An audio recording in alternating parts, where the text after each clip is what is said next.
দেশের যে সর্বনাশ করেছি, হিন্দু মুসলমান যদি এদের বন্ধু রাখা যায়, তাহলে এরা দুইজন এক হয়ে ব্রিটিশদের মতো আন্দোলন করবে আমাদের বিপক্ষে। আমার পালাতে তাহলে আর রাস্তা পাওয়া যাবে না।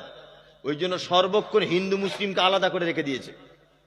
কখনো মন্দির তৈরি করছে, আবার কখনো মসজিদ ভেঙে দিচ্ছে। তার মানে হিন্দু মুসলিম যেন মিল না হয়। মিল হলেই তো বিপদ। কি বলছি বুঝতে পারছে না? মিল হলেই তো বিপদ। এটা একটা মারাত্মক বড় চালাকি, মারাত্মক। আর একটা কথা আপনাদেরকে বলি, সব থেকে বড় চক্রান্তকারী কে?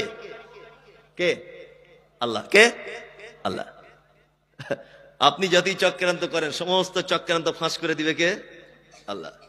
আপনারা জানেন যে দক্ষিণ 24 পরগনায় কিছুদিন আগে মানে মা কালীর গর্দান কেটে দেওয়া হয়েছিল। শুভেন্দু অধিকারী এটা নিয়ে একেবারে তোলপাড়, এমন তোলপাড়। এই মাদ্রাসার জেহাদিরা করেছে, মৌলভী সাহেবরা করেছে, দাড়িওয়ালারা করেছে, মুসলমানরা করেছে। আল্লাহর কি কল, প্রমাণ হয়ে গেল নারায়ণ হালদার বলে একটা হিন্দু আরএসএস এর ছেলে করেছে। এটা ভালো করে বুঝবেন। বনগাঁ স্টেশনে একটা ছেলে দাড়ি টুপিওয়ালা পাকিস্তানের পতাকা বাঁধছিল, এইটা ধরা পড়ে গেল। শুভেন্দু অধিকারী তো একদম পুরো যেমন আর কি ভাষা ওর, মুসলমানরা করেছে, পাকিস্তানের পতাকা বাঁধছে এখানে। লাস্টে ধরা পড়ে গেল নকল দাড়ি, নকল পাঞ্জাবি, আরএসএস এর, জাতিতে হিন্দু। ভালো করে বুঝবেন। কিছুদিন আগে আইলাম মোহাম্মদ নিয়ে খুব বাড়াবাড়ি করছিল, কজনকে অ্যারেস্ট করা হলো।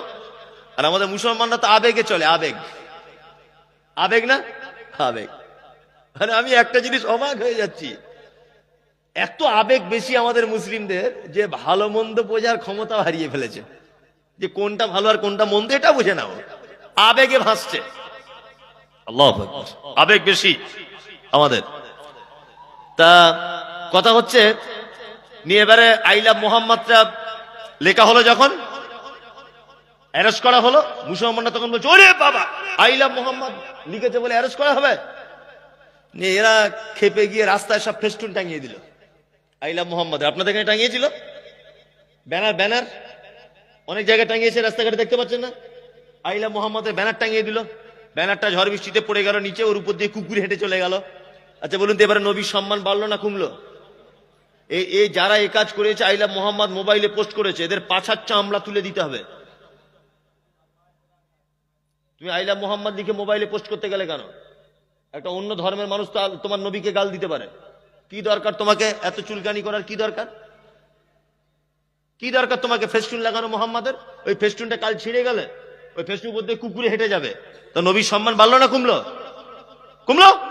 আমি এই বক্তব্যটা দিয়েছি প্রথমে দক্ষিণ 24 পরগনাতে, দেওয়ার পরে আমার ব্যাপারে এত গাল যে নবী বিরুদ্ধের লোক তকমা দিয়ে দিল।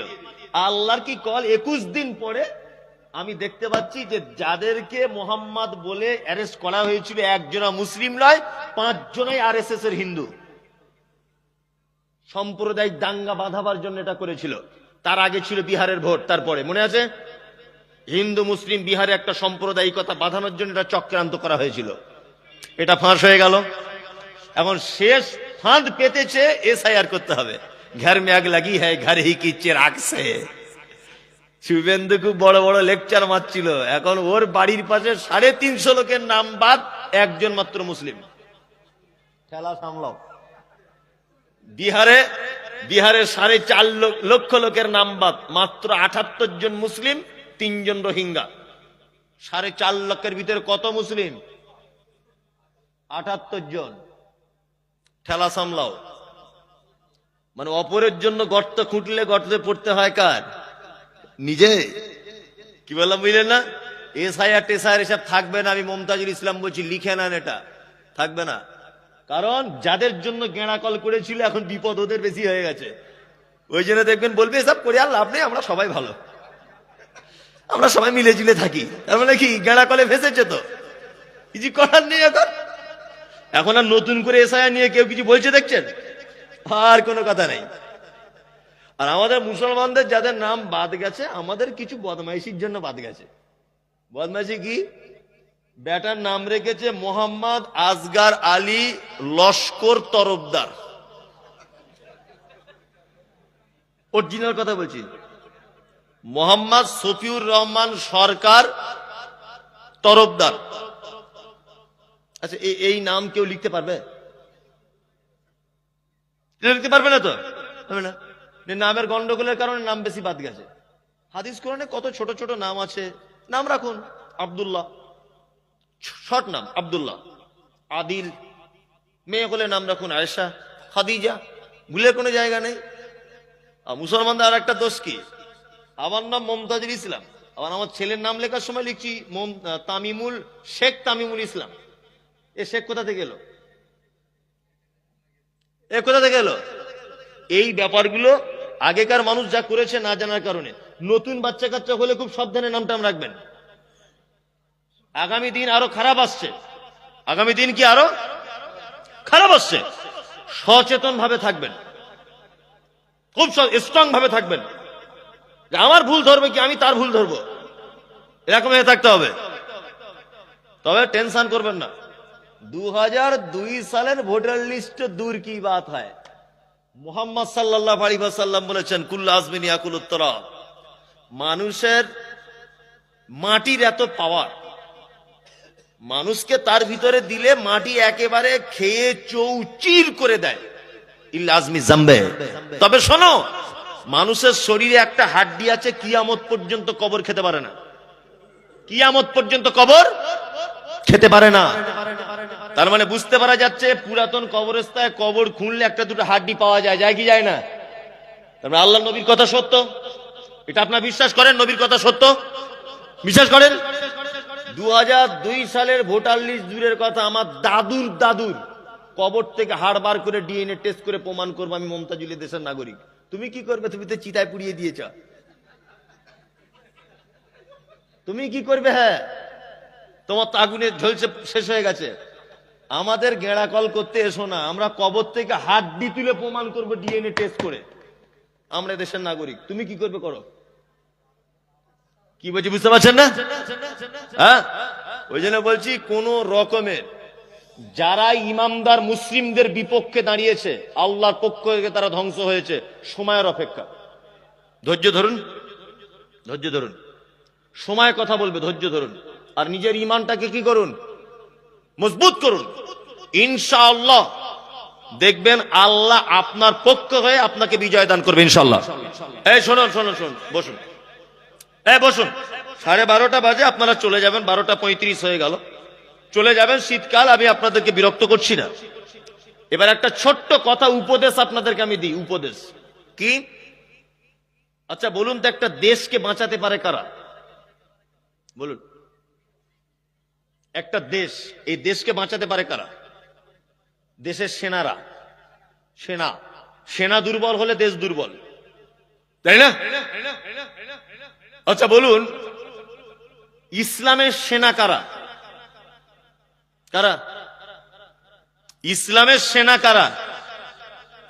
আলেমোলামারা, তাই না? ইসলামটাকে ধরে রেখেছে কার? আলেমোলামারা। আর এই সেনা তৈরি হবার কারখানা কোথায়? মাদ্রাসা।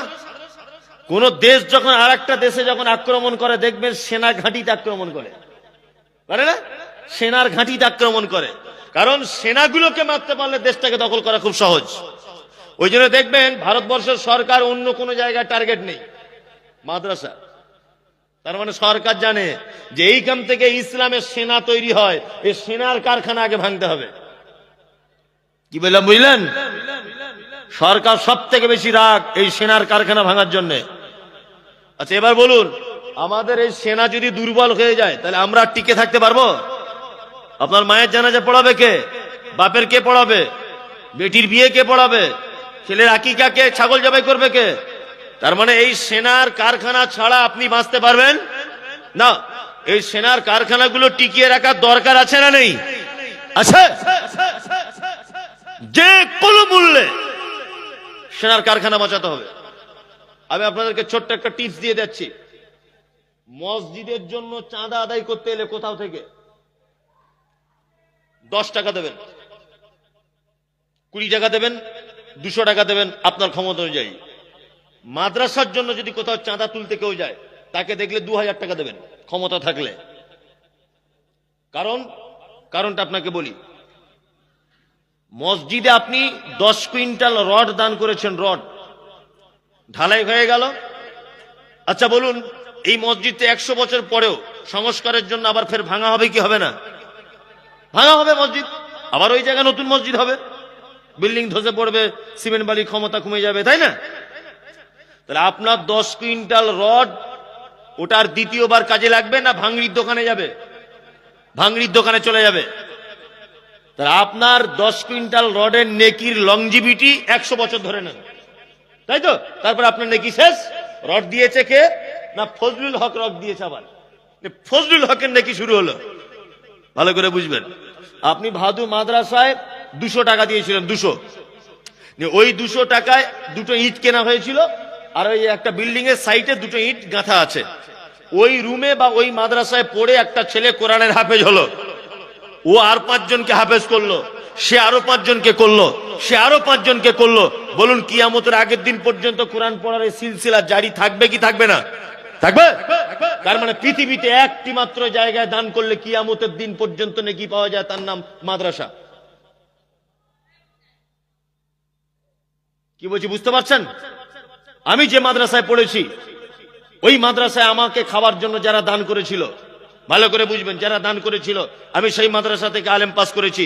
আমি বর্তমানে এখন মাদ্রাসা নিজে করেছি, প্রায় 250 কাছাকাছি ছাত্র কোরআনের হাফেজের জন্য পড়ছে, তারা আলহামদুলিল্লাহ দোয়া করবেন।